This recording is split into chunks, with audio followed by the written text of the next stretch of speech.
आज की कहानी उन लोगों को सुननी चाहिए जो कि रिसोर्सेज की कमी की वजह से अपनी किस्मत को कोसते रहते हैं और अपनी जिंदगी में आगे बढ़ने की ट्राई तक नहीं करते। ध्यान से सुनिएगा।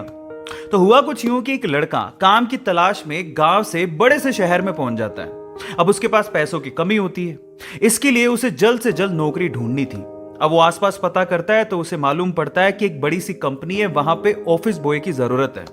अब जैसे ही वो वहां पर पहुंचता है, वहां का एचआर उसका टेस्ट लेने के लिए थोड़ी बहुत ऑफिस की क्लीनिंग करवा के देखता है।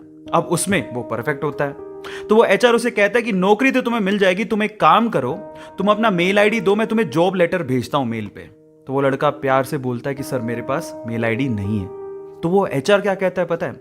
वो एचआर ये कहता है कि इस डिजिटल वर्ल्ड में जिसके पास मेल आईडी नहीं है वो एग्जिस्ट ही नहीं करता, और जो एग्जिस्ट ही नहीं करता उसे मैं नौकरी कैसे दूं? तुम यहां से जा सकते हो, मैं तुम्हें नौकरी नहीं दे सकता। वो लड़का निराश हो जाता है, लेकिन सरवाइव तो करना था। गांव से आखिरकार घर छोड़ के आया है, उसके जेब में ना 100 रुपए थे। अब वो क्या करता है, सामने उसे एक सुपरमार्केट दिखाई देता है, वो वहां पे जाता है और सुपरमार्केट से 100 रुपए में टमाटर खरीदता है और घर घर जाकर उन टमाटरों को बेचता है, और 100 रुपए से उसके पास 200 रुपए इकट्ठे हो जाते हैं। अब वो बैठ के सोचता है कि यहां पर शहर में जो लोग हैं ना, वो इतने व्यस्त हैं कि वो सुपरमार्केट जाके शायद टमाटर भी नहीं खरीद सकते या रोजमर्रा की चीजें नहीं खरीद सकते। अब उसने ये सोच लिया और ये समझ लिया कि यहां पर पैसा कमाना आसान है, तो वो डेली ये काम करता, जाता सुपरमार्केट, सामान खरीदता, घर घर जाके बेचता। धीरे धीरे करके उसने 1-2 लड़के भी रख लिए। ऐसे करके बिजनेस बढ़ते चले गया और फिर उसने अपना एक ट्रक भी खरीद लिया। फिर वो आसपास के गांव से सब्जियां लेके आता और वहां पर बेचता। ऐसे करके वो बंदा 1-2 साल के अंदर ही मिलियनर बन गया।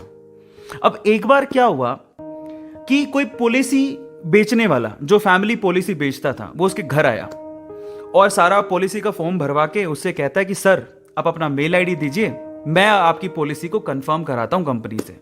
तो वो बंदा फिर से कहता है कि मेरे पास मेल आईडी तो नहीं है। तो वो पॉलिसी वाला जो पॉलिसी बेचने आया था वो इस बंदे को कहता है कि सर इस डिजिटल वर्ल्ड में अगर आपके पास मेल आईडी होता तो आप कहां के कहां होते, आपका बिजनेस कहां का कहां पहुंच जाएगा, सर मेल आईडी तो रखिए। तो फिर वो प्यार से जवाब देता है कि अगर मेरे पास मेल आईडी होता ना तो आज मैं किसी बड़ी सी कंपनी में ऑफिस बॉय की नौकरी कर रहा होता। इसीलिए आपके पास अगर रिसोर्सेज नहीं है तो उसका रोना बंद करिए और आपके पास जो है उसकी कीमत को समझिए और वहीं से ही पैसे कमाने की और आगे बढ़ने की कोशिश करिए। रास्ता अपने आप मिलेगा। गाइस, ये कहानी आपको कैसी लगी चैट सेक्शन में जरूर लिखिएगा, और ऐसी अमेजिंग वीडियोस के लिए और ऐसी अमेजिंग कहानियों के लिए हमारे चैनल को सब्सक्राइब कर लीजिएगा। वीडियो जरूरतमंद लोगों को शेयर करिएगा और लाइक करना मत भूलिएगा। Thank you so much.